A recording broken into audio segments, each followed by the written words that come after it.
It is the simple things in life we often take for granted, the things we just don't think about. But maybe we should. I think people forget on a daily basis that the world functions visually for everyone. Federico Hernandez lives in a world of darkness, and yet somehow he is a light for all to see. He's pretty rare. He's one person that I will never forget. He's a person that stands out to me.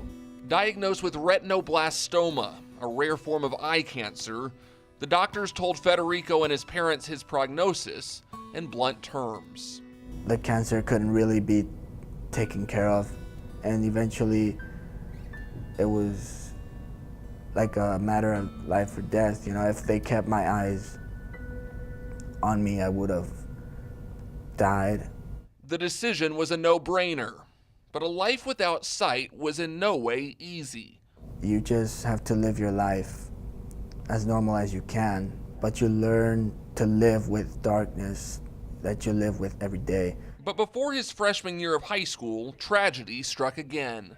I started to feel a pain in my leg, and I thought it was because I was exercising. Maybe I pulled a muscle, and eventually it grew up to the point where I couldn't walk anymore.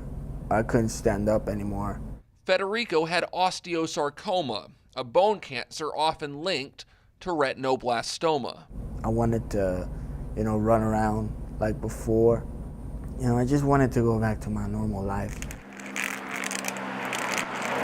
After missing what would have been his freshman year at Temple City High, Federico returned in the spring of 2016, determined to find that sense of normalcy. And I think he is driven by the fact that he does not want to be looked at as a special ed student. He considers himself a gen ed student, and he is a gen ed student. It's just that he has an IEP because of his lack of vision.